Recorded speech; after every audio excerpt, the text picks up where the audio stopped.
అండి ఈరోజు వీడియోలో చాలా సన్నగా డోరీని ఎలా తయారు చేసుకోవాలి, అదేవిధంగా హ్యాంగింగ్స్ అనేవి నీట్గా ఎలా కుట్టుకోవాలో చెప్తాను. ఫస్ట్ వచ్చేసి బ్లౌజ్ అంతా కుట్టిన తర్వాత మిగిలిన క్లాత్ తోటే మనం ఇలా డోరీ తయారు చేసుకుంటానికి వీలవుతుంది అనమాట. ముందే మనం కట్ చేసేసుకున్నాం అనుకోండి, మళ్ళీ షేప్ బెల్ట్లకి వాటికి వీటికి తక్కువ వస్తుంది. సో కాబట్టి నాకు ఎక్కువ అతుకులు పడుతున్నాయి, అందుకునే తక్కువ పీస్ ఉంది, అంతా కూడా క్రాస్గా కట్ చేశాను. కట్ చేసేసి ఒక 4-5 పీసులు అయితే ఇలాగా ఒక పీస్లో ఉన్న క్రాసు ఇంకో పీస్లో ఉన్న క్రాస్ని ఆపోజిట్లో పెట్టేసుకుని నీట్గా ఇలా జాయిన్ చేస్తున్నాను. ఇలా చూసారు కదా, ఇలాగ ఫస్ట్ నుంచి లాస్ట్ వరకు నీట్గా జాయిన్ చేసుకుంటూ వస్తున్నాను. మొత్తం అన్నీ కూడా 4-5 సరిపోతాయండి. పొడుగు చూసుకోండి, మీకు ఎంత పొడుగు కావాలో అంత సరిపోతుంది. ఇలా పెట్టేసుకుని స్ట్రైట్గా స్టిచ్ చేసుకుంటూ వెళ్ళిపోండి. ఇప్పుడు వన్ సైడ్ ఫోల్డింగ్ చేసేసుకోండి ఇలా చక్కగా. ఇంకోండి ఇంత పొడుగు అనమాట, సాగుతుంది మళ్ళీని. ఇప్పుడు మనం లూప్ టర్నర్ తోటే వీలవుతుందండి, మామూలు దానికన్నా లూప్ టర్నర్ తోటి అయితే వీలవుతుంది మనకి. ఇప్పుడు ఏం చేయాలంటే ఈ పొడుగు చూసుకుంటున్నాను సరిపోతుందా లేదా అని డౌట్ అనమాట. తీరా మనం మొత్తం స్టార్ట్ చేసిన తర్వాత ఏమైనా తక్కువ అయిందనుకోండి, మళ్ళీ ఇంకా మొత్తం కూడా డబుల్ వర్క్ అవుతుంది అనమాట. ఎందుకైనా మంచిదని చెప్పేసి మళ్ళీ ఇంకొక పీస్ అనేది ఎగస్ట్రా తీసుకుంటున్నాను అనమాట. ఇలాగా ఇక్కడ చూడండి, ఇదంతా కూడా ఇలాగా ఆపోజిట్లో పెట్టేసేయండి. ఇలా నీట్గా కుట్టుకుంటూ వెళ్ళిపోవాలి. ఇక్కడ వన్ సైడు ఇక్కడ చూడండి ఇలా కరెక్ట్గా ఉందా లేదా, ఇప్పుడు సరిపోతుందిలేండి. ఇప్పుడు సగానికి ఫోల్డ్ చేసేసుకుని ఇలా నేను చూపించినట్టు ఇవి ఉన్నాయి కదా జాయింట్లన్నీ కూడా ఓపెన్ చేసుకోవాలండి. కొంచెం ఇలా ఓపెన్ చేసుకుని గోరుతో గీకాలన్నమాట, లేదంటే అక్కడ మనకు అడ్డు వస్తుంది. ఇప్పుడు పాదమించు కన్నా కొంచెం తక్కువగా ఫోల్డ్ చేసుకుని స్టిచ్ చేసుకోవాలి. ఇలా సన్నగా కుట్టుకుంటూ వెళ్ళిపోవాలి. ఇలా వన్ సైడ్ ఫోల్డింగ్ చేసుకుని నీట్గా ఇలాగా స్టిచ్ చేసుకుంటూ వెళ్ళిపోండి. ఇక్కడ చూసారు కదా, ఈ జాయింట్ దగ్గర ఇలా ఓపెన్ చేయాలన్నమాట. ఇలా ఓపెన్ చేయడం వల్ల మనకి ఫినిషింగ్ అనేది నీట్గా వస్తుంది, తిప్పేటప్పుడు ఇబ్బంది ఉండదు మనకి. ఇలా వన్ సైడు మొత్తం నీట్గా సగానికి ఇలా ఫోల్డ్ చేసుకుని స్టిచ్ చేసేసుకోండి. ఇలా నేను చూపించినట్టు ఇలా సగానికి ఫోల్డ్ చేసేసుకుని ఇలా చక్కగా నీట్గా కుట్టుకుంటూ వెళ్ళిపోవాలి. ఇటు సైడ్ కూడా అంతే, ఇలాగ సగానికి ఇలా ఫోల్డ్ చేసుకుని ఇలా కుట్టుకుంటూ వెళ్ళిపోండి.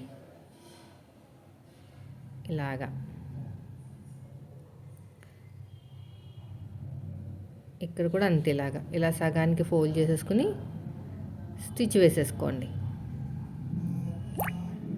మొత్తం కూడా అంతేనండి, ఇక్కడ కూడా అంతే.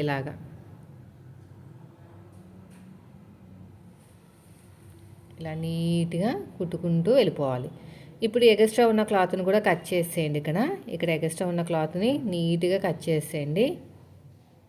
మొత్తం అంతా కూడా నీట్గా కట్ చేసుకుంటూ వెళ్ళిపోవాలి.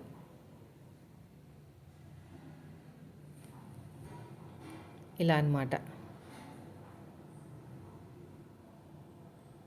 ఇలా నీట్గా కట్ చేసుకుంటూ వెళ్ళిపోండి.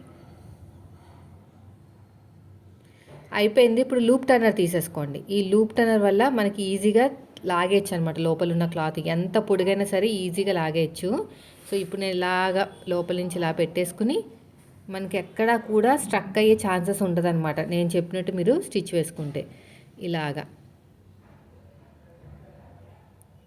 ఇక్కడ మనకి ఒక హుక్ ఉంటుంది, ఆ హుక్ని క్లాత్కి ఇలాగ తగిలేలాగా పెట్టుకుని లాగేయటమే, అంతే, ఇంకేమీ లేదండి. చాలా అంటే చాలా సింపుల్. ఇలా పడుకోబెట్టి మాత్రమే లాగాలండి, ఎందుకంటే లోపలున్న లూప్ టర్నర్ మళ్ళీ ఆ క్లాత్ని వదిలేసింది అనుకోండి కొంచెం ఇబ్బంది అవుతుంది. కొత్త వారికి అయితే అయ్యో మొత్తం పాడైపోయింది అనుకుంటారు, కానీ మళ్ళీ జాయిన్ చేసుకోవచ్చు. కానీ ఇంకా అవన్నీ ఎందుకు, ఇలా పడుకోబెట్టి స్లోగా ఇలాగా తీస్తే వచ్చేస్తుంది అనమాట.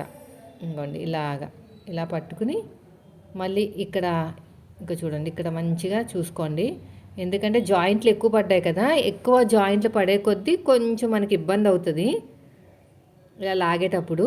కానీ నేను చెప్పిన టిప్స్తో మీరు ఉపయోగించారంటే మాత్రం ఇలా లాగడం కూడా ఈజీగానే ఉంటుంది. చూడండి మధ్యలో ఊడిపోయినది, అంత జాగ్రత్తగా లాగినా కూడా మధ్యలో ఊడిపోయింది కదా. మళ్ళీ ఇక్కడ ఇలాగ కొంచెం లోపల నుంచి ఇలాగ జాయింట్ లాగా అంటే లోపలే ఇలాగ అటాచ్ చేసుకుంటే మనకి ఇంకా ఈజీ అయిపోతుంది.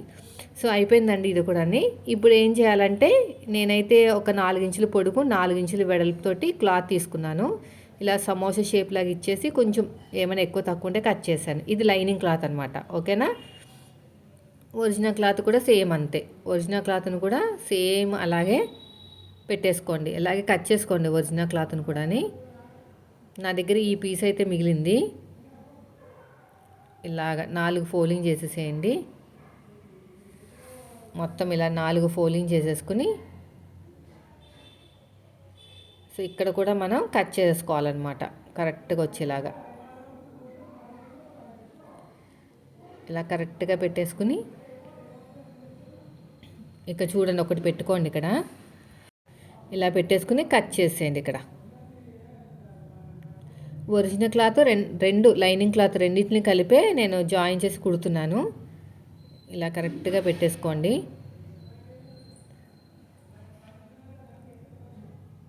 కరెక్ట్గా వచ్చిందో లేదో చూసుకోండి. ఓకేనా.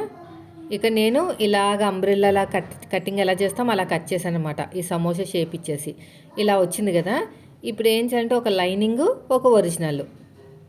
ఓకేనా. ఒక లైనింగ్ ఒక ఒరిజినల్ పెట్టేసుకుని ఇలాగా మనం స్టిచ్ చేసేసుకోవాలి. ఇలా ఓపెన్ చేసుకుని ఒక టాప్ స్టిచ్ వేసుకుంటే వేసుకోండి, లేకపోయినా పర్లేదు.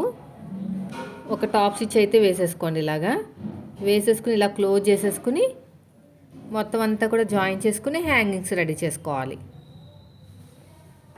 లూప్ టర్నర్ తోటి డోరీ తయారు చేయడం రావట్లేదు అన్న వాళ్ళకి ఈ వీడియో బాగా యూజ్ అవుతుంది. సో మనం ఎలాగ డోరీని తయారు చేయాలనేది చాలా ఈజీగా తెలుసుకోవచ్చు.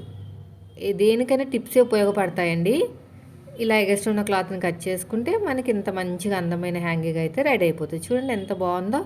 మనకున్న క్లాత్లోనే మంచిగా షేప్ అయితే వచ్చేసింది. తర్వాత వచ్చేసి రెండోది కూడా అంతే. ఇలాగా స్టిచ్ చేసుకుంటూ వెళ్ళిపోవాలి. ఇలా ఓపెన్ చేసేసుకుని ఒక టాప్ స్టిచ్ అయితే వేసేసుకోండి. ఇలా పెట్టేసుకుని ఇలాగా ఇలా ఫోల్డ్ చేసుకుని నీట్గా కుట్టుకుంటూ వెళ్ళిపోవాలి. తర్వాత ఇలా పెట్టేసుకోండి. ఇలా పెట్టేసుకుని రఫ్ ఇచ్చేసేయండి. ఇప్పుడు ఎగస్ట్రా ఉన్న క్లాత్ నీట్గా కట్ చేసేయండి.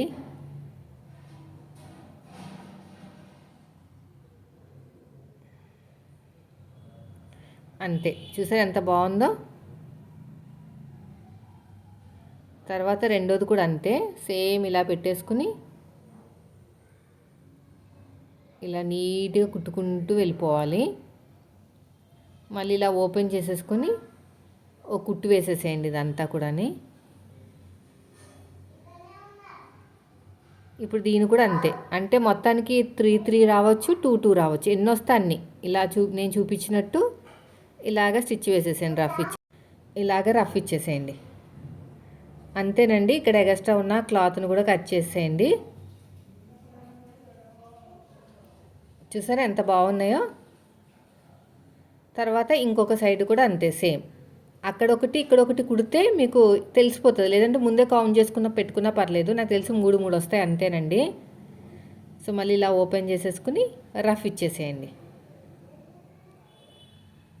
ఇలాగా దీన్ని కూడా అంతే. ఇలా పెట్టేసుకుని చక్కగా ఇలా లోపలికి ఇలాగ కరెక్ట్గా సమానంగా పెట్టుకుని ఇక్కడ రఫ్ ఇచ్చేసుకుని నీట్గా కుట్టుకుంటూ వెళ్ళిపోవాలి. ఇలా ఓపెన్ చేసేసేయండి. అంతే. తర్వాత వచ్చేసి ఇంకొక రెండే వచ్చినాయిలేండి. ఇప్పుడు మనం బ్లౌజ్ని తీసేసుకోండి. షోల్డర్ దగ్గర నుంచి 3 ఇంచులకు మార్కింగ్ వేయండి. ఇందులో కూడా కొంతమంది డౌట్ వస్తుంది, డోరీని ఎక్కడ స్టిచ్ చేసుకోవాలని. నాకైతే నేర్చుకునేటప్పుడు అదే డౌట్ వచ్చేదండి, అసలు ఎక్కడ పెడితే కరెక్ట్గా వస్తుందని. షోల్డర్ దగ్గర నుంచి 3 ఇంచులు పెడితే బాగుంటుంది, చూడడానికైనా సరే దేనికైనా సరే. షోల్డర్ దగ్గర నుంచి 3 ఇంచులు అనమాట. 3 ఇంచులు పెడితే బాగుంటుంది. ఇలాగా 3 ఇంచులు పెట్టేసి నీట్గా స్టిచ్ చేసుకుంటూ వెళ్ళిపోవాలి. రఫ్ ఇచ్చేసేయండి. రఫ్ ఇచ్చేస్తే బాగుంటుంది. తర్వాత వచ్చేసి రెండో వైపు కూడా అంతే, రెండో వైపు కూడా సేమ్ ఇలాగే ఇలా నీట్గా రఫ్ ఇచ్చేసేయండి. అంతేనండి, చూసారు కదా ఎంత సింపుల్గా అయిపోయిందో. వీడియో నచ్చితే లైక్ చేయండి. మీరు మన ఛానల్ ఫస్ట్ టైం చూస్తే మాత్రం సబ్స్క్రైబ్ చేయండి. చాలా చక్కగా నీట్గా హ్యాంగింగ్స్ అయితే రెడీ అయిపోతాయి. చూడండి ఎంత బాగుందో. ఇలాగ మనం థ్రెడ్స్ కట్టేసుకున్నామంటే సూపర్గా ఉంటుంది. వీడియో నచ్చితే మాత్రం ఖచ్చితంగా లైక్ చేయండి. లూప్ టర్నర్ కింద ట్యాగ్ చేస్తాను, కొనుక్కోండి.